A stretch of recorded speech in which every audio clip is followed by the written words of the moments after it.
Subtract 12.5 from 42 using long subtraction.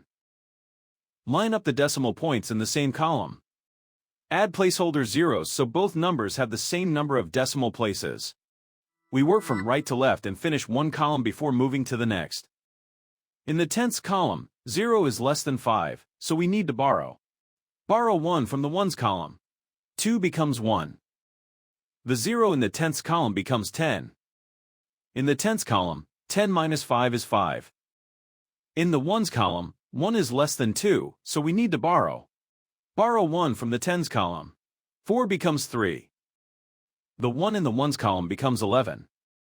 In the ones column, 11 minus 2 is 9. In the tens column, 3 minus 1 is 2. Bring the decimal point straight down into the answer.